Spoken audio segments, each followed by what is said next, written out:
नमो नारायणाय। जय माँ लक्ष्मी, नमो नमः। मोहिनी एकादशी का व्रत धार्मिक मान्यताओं में बहुत खास माना गया है। वैशाख माह के शुक्ल पक्ष की एकादशी को मोहिनी एकादशी कहा जाता है और इस व्रत में विष्णु भगवान की पूजा की जाती है। भगवान विष्णु को प्रसन्न करने के लिए और उनकी कृपा प्राप्त करने के लिए यह व्रत रखा जाता है। मान्यता है कि मोहिनी एकादशी का व्रत करने से व्रत रखने वाले को मोक्ष की प्राप्ति होती है। विष्णु पुराण और पद्म पुराण में मोहिनी एकादशी के व्रत और उसके महत्व के बारे में बताया गया है। मोहिनी एकादशी का व्रत करने से भगवान विष्णु आपकी सभी मनोकामनाएं पूर्ण करते हैं और व्रत करने वालों के लिए मोक्ष के द्वार खुल जाते हैं। पौराणिक मान्यताओं में बताया गया है कि इस दिन भगवान विष्णु ने मोहिनी अवतार लिया था, इसलिए इसे मोहिनी एकादशी कहा जाता है। आज के इस वीडियो में आप मोहिनी एकादशी व्रत कथा का श्रवण करेंगे और इसके पूजा विधि के बारे में भी जानेंगे। इससे पहले आप अगर मेरे इस YouTube चैनल त्रिदेव शक्ति में पहली बार आए हैं तो इसे अवश्य ही सब्सक्राइब कर लीजिएगा और बेल बटन भी प्रेस कर लीजिएगा ताकि मेरे आने वाले सभी वीडियोस की नोटिफिकेशन आपको वक्त पर मिलती रहे। धर्मराज युधिष्ठिर कहने लगे कि हे कृष्ण, वैशाख मास की शुक्ल पक्ष की एकादशी का क्या नाम है तथा उसकी कथा क्या है, इस व्रत की क्या विधि है, यह सब विस्तार पूर्वक बताइए। श्री कृष्ण कहने लगे कि हे धर्मराज, मैं आपसे एक कथा कहता हूँ जिसे महर्षि वशिष्ठ ने श्री रामचंद्र जी से कही थी। एक समय श्री राम बोले कि हे गुरुदेव, कोई ऐसा व्रत बताइए जिससे समस्त पाप और दुख का नाश हो जाए। मैंने सीता जी के वियोग में बहुत दुख भोगे हैं। महर्षि वशिष्ठ बोले, हे राम, आपने बहुत सुंदर प्रश्न किया है। आपकी बुद्धि अत्यंत शुद्ध तथा पवित्र है। यद्यपि आपका नाम स्मरण करने से मनुष्य पवित्र और शुद्ध हो जाता है, तो भी लोकहित में यह प्रश्न अच्छा है। वैशाख मास में जो एकादशी आती है उसका नाम मोहिनी एकादशी है। इसका व्रत करने से मनुष्य सब पापों तथा दुखों से छूटकर मोह जाल से मुक्त हो जाता है। मैं इसकी कथा कहता हूँ, ध्यान पूर्वक सुनो।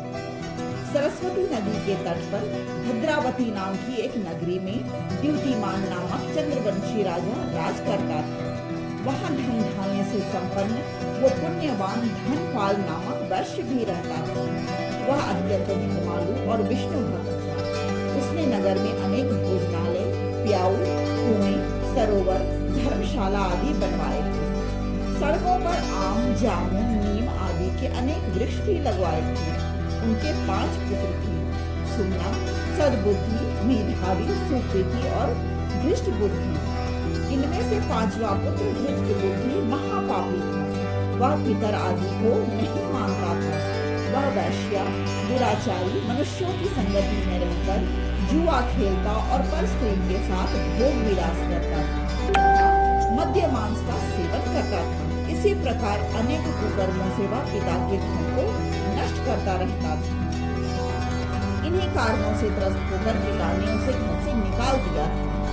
घर से बाहर निकलने के बाद उसने गहने कपड़े बेचकर अपना निर्वाह करना शुरू किया। जब सब कुछ नष्ट हो गया तो वैश्य और दुराचारी साथियों ने उसका साथ छोड़ दिया। अब वह भूख प्यास से अति दुखी रहने लगा। कोई सहारा न देख चोरी करना सीख गया। एक बार वह पकड़ा गया तो वैश्य का पुत्र जानकर चेतावनी देकर छोड़ दिया गया, मगर दूसरी बार फिर पकड़ में आ गया। राज आज्ञा से वह इस बार कारागार में डाल दिया गया। कारागार में उसे अत्यंत दुख दिए गए। बाद में राजा ने उसे नगरी में निकल जाने के लिए कह दिया। वह नगरी से निकल वन में चला गया। वहां वन्य पशु पक्षियों को मारकर खाने लगा।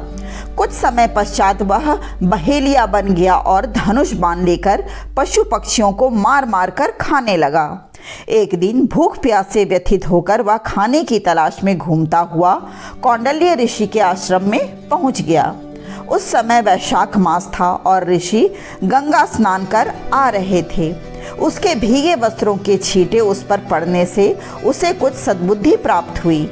वह कौंडिल्य मुनि से हाथ जोड़कर कहने लगा कि हे मुनि, मैंने जीवन में बहुत सारे पाप किए हैं। अब आप इन पापों से छूटने का कोई साधारण बिना धन का उपाय बताइए। उसके दीन वचन सुनकर मुनि ने प्रसन्न होकर कहा कि तुम वैशाख शुक्ल पक्ष की मोहिनी नामक एकादशी का व्रत करो, इससे समस्त पाप नष्ट हो जाएंगे। मुनि के वचन सुनकर वह अत्यंत प्रसन्न हुआ और उनके द्वारा बताई गई विधि के अनुसार व्रत करने लगा। हे राम, इस व्रत के प्रभाव से उसके सब पाप नष्ट हो गए और अंत में वह गरुड़ पर बैठकर विष्णु लोक को गया। इस व्रत से मोह आदि सब नष्ट हो जाते हैं। संसार में इस व्रत से श्रेष्ठ कोई व्रत नहीं है। इसके महात्म्य को पढ़ने से अथवा सुनने से 1000 गौदान के बराबर फल की प्राप्ति होती है। तो प्रेम से बोलिए श्री हरि विष्णु की जय, माता लक्ष्मी की जय। आइए अब जानते हैं मोहिनी एकादशी व्रत की पूजा विधि के बारे में।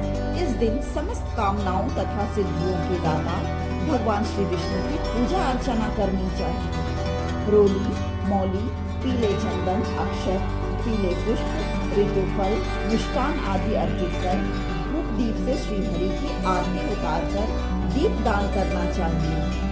इस दिन ओम नमो भगवते वासुदेवाय का जाप एवं विष्णु सहस्त्र नाम का पाठ करना बहुत फलदायी होता है। इस दिन भक्तों को परनिंदा, छल कपट, लालच, द्वेष की भावनाओं से दूर रहकर श्री नारायण को ध्यान में रखते हुए भक्ति भाव से उनका भजन करना चाहिए। यदि आपके लिए व्रत करना संभव नहीं है तो आप मन ही मन भगवान विष्णु का स्मरण करते रहें। शीतल चीजें जैसे आम, खरबूजा, तरबूज, ककड़ी, शरबत, ठंडई, जल आदि का दान करें। वीडियो अगर पसंद आई हो तो लाइक करें, अधिक से अधिक इसे शेयर करें।